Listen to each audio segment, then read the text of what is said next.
ሰላም ጤና ይስጥልኝ ውድ የናድዋ ቲዩብ ተከታታዮች እንደምን ከርማችኋል? በያላችሁበት ሰላምና ጤና ያብዛላችሁ እያልኩኝ ወደ ዛሬ ፕሮግራም እገባለሁ።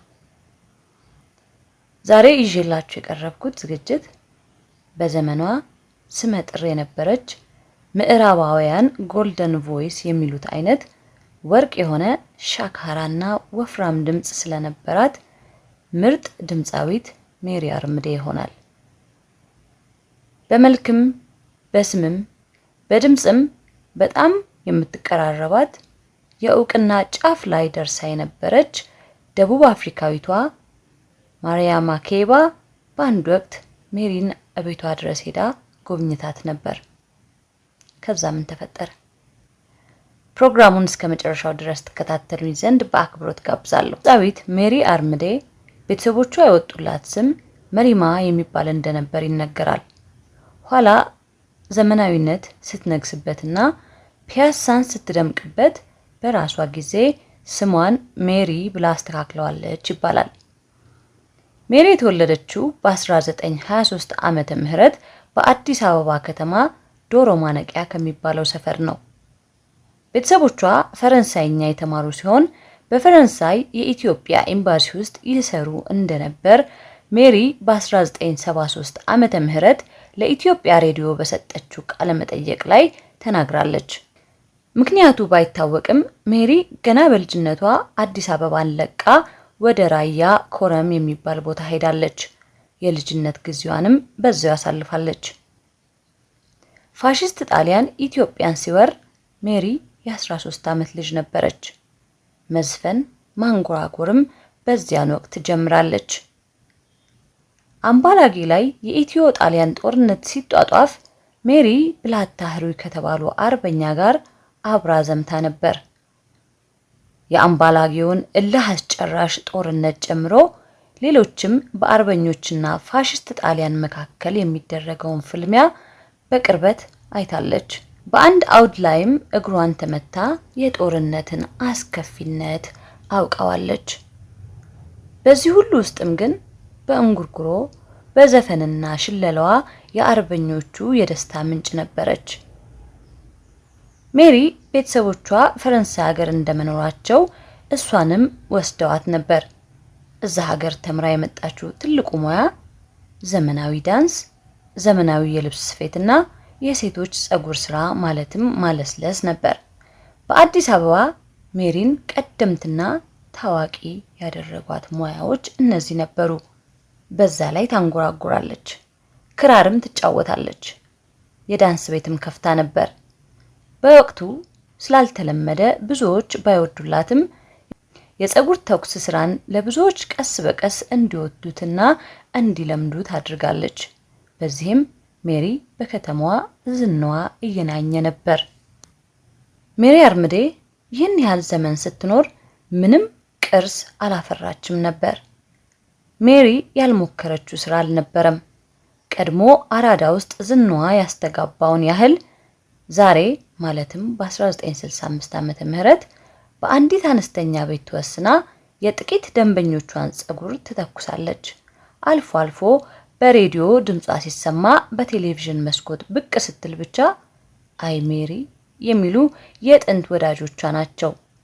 እሷም በአሁኑ ጊዜ ከክራሯ አብልጣ የምትወደው የላትም። ክራሯ ከራስጌዋ በዥንጉርጉር ቀለም ዘንጦ ተሰቅሏል። ሲከፋት ከተሰቀለበት አውርዳ ዘፈኗን ታስነካዋለች።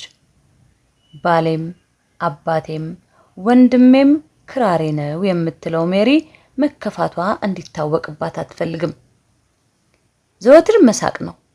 ይሁን እንጂ በህይወቷ ቅር የሚያሰኛት ዱብዳ አንድ ቀን የደረሰባት መሆኑን አውግታለች። ይህ ዱብዳ ከታዋቂዋ የአፍሪካ ሙዚቃ አቀንቃኝ ማሪያም ማኬባ ጋር የተያያዘ ነበር። ማሪያም ማኬባ ማነሽ ለምትሉ እነሆ። ማሪያም ማኬባ እንደ አውሮፓውያን አቆጣጠር ማርች 4 1932 ዓመተ ምህረት በደቡብ አፍሪካ ጆሃንስበርግ ተወለደች። የማሪያ ቅጽል ስም ማማ አፍሪካ ነበር። ይቺ ታዋቂ አቀንቃኝ ዘፋኝ ብቻ አልነበረችም። የዘፈን ግጥም ደራሲም ተዋናይት በተባበሩት መንግስታት የበጎ ፈቃድ አምባሳደር፣ የመብት ጥያቄ ተሟጋች እንዲሁም አፍሮፖፕ ጃዝ የተሰኙትን ሙዚቃ በአንደኝነት የምታቀነቅን ከዚህ በላይ አፓርታይድን አጥብቃ የምትቃወም ድንቅ ሴት ነበረች። ማሪያም ማኬባ አባቷን በሞት ካጣች በኋላ ኑሮ ከባድ ስለሆነ በልጅነት እድሜዋ ስራ ልትፈልግ ወጣች። ብዙ ያልዘለቀው የመጀመሪያ ትዳሯ የ17 ዓመት ልጅ እያለች የተመሰረተ ሲሆን በ1950 እንደ አውሮፓውያን አቆጣጠር ብቸኛ ልጇን ከወለደች በኋላ በጡት ካንሰር ተይዛ በልጅነት እድሜዋ ብዙ የህይወት ውጣ ውረድ ካሳለፈች በኋላ በ1950ዎቹ አጋማሽ ላይ መረዋ ድምጿ እውቅናን ያስገኝላት ጀመር። በወቅቱ እውቅናን አትርፈው ከነበሩት የኪዩባ ወንድማማቾችና ማንሃታን ወንድማማቾች ከሚባሉ ቡድኖች ጋር አብራ ባህላዊ የአፍሪካና ጃዝን እንዲሁም የምዕራባውያንን ሙዚቃ በአንድ ላይ በማዛመድ በተለያዩ መድረኮች ላይ ታቀነቅን ጀመር። ይቺ ስመጥር አቀንቃኝ በ1959 እንደ አውሮፓውያን አቆጣጠር ካምባክ አፍሪካ የተሰኘ ጸረ አፓርታይድ የሆነ ፊልም ላይ የተሰጣትን ገጸ ባህሪ በብቃት በመወጣቷ በዓለም አቀፍ ተመልካቾች ዘንድ ታዋቂነትን አትርፋለች። በዚህ ፊልም ምክንያት ሙዚቃዎቿን በቬነስ፣ ለንደን እና ኒውዮርክ ማሳየት ጀመረች። ለንደን በነበረችበት ወቅት ዝናው ትልቅ የነበረውን የአሜሪካን አቀንቃኝ ሄሪ ቤላፎንቴን አገኘችው። የሙያ አጋሮችና ጥሩ ጓደኛሞች ሆኑ። ማርያም በሱ ምክንያት ወደ ኒውዮርክ አቀናች። እውቅናዋ ጫፍ ሲደርስ የመጀመሪያ አልበሟን እንደ አውሮፓውያን አቆጣጠር በ1960 ዓመተ ምህረት እዛው በኒውዮርክ ሰራች። በ1965 ዓመተ ምህረት ከሄሪ ጋር በሰራችው አን ኢቭኒንግ በተሰኘው አልበም የአዋርድ ተሸላሚም ሆናለች።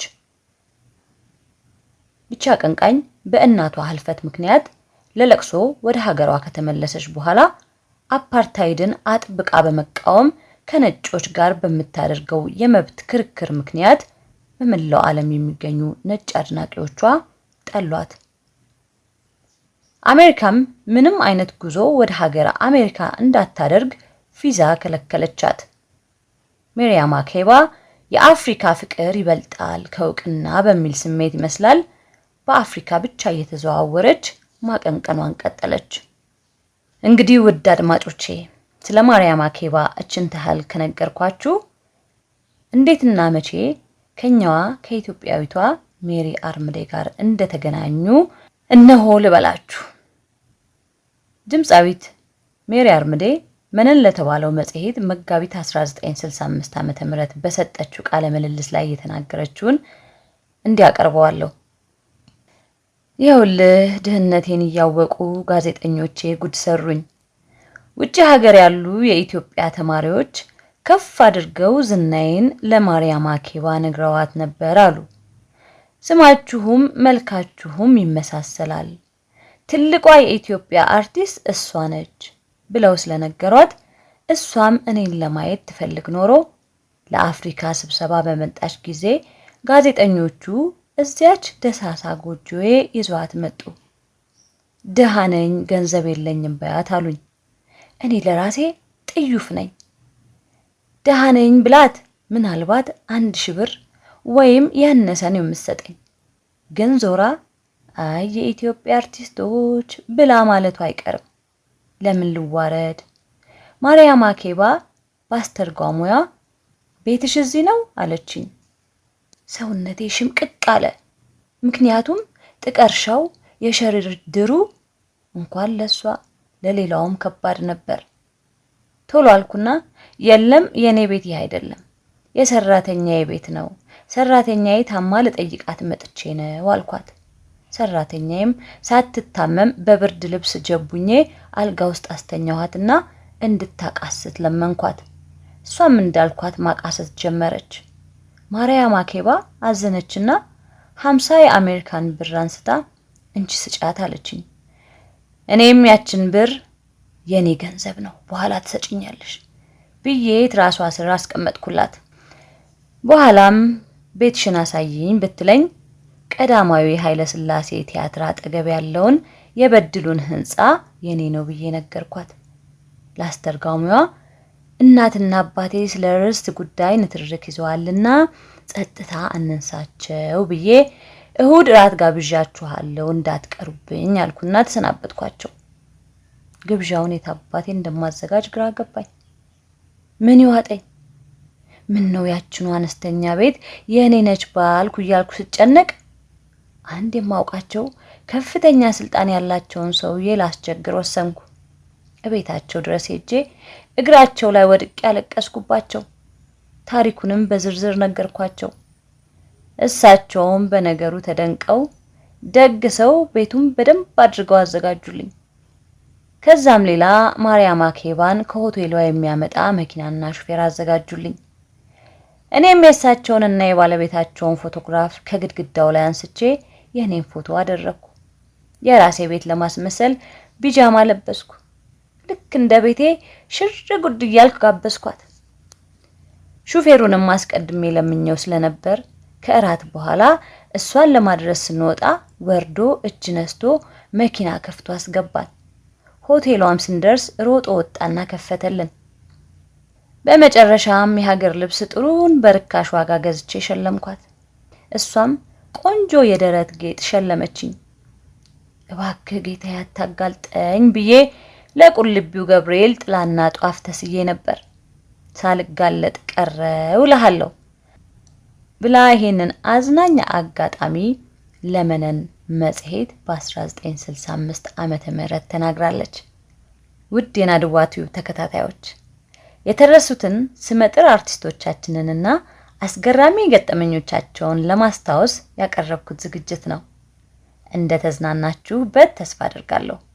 በእያላችሁበት ሰላምና ጤና ይበዛላችሁ ዘንድ እየተመኘው የዛሬውን ፕሮግራም እዚህ ላይ አበቃለሁ። ናድዋ ቲዩብን ሰብስክራይብ በማድረግ ያላወቁትን ይወቁ፣ ይዝናኑ። ሰላም ቆዩን።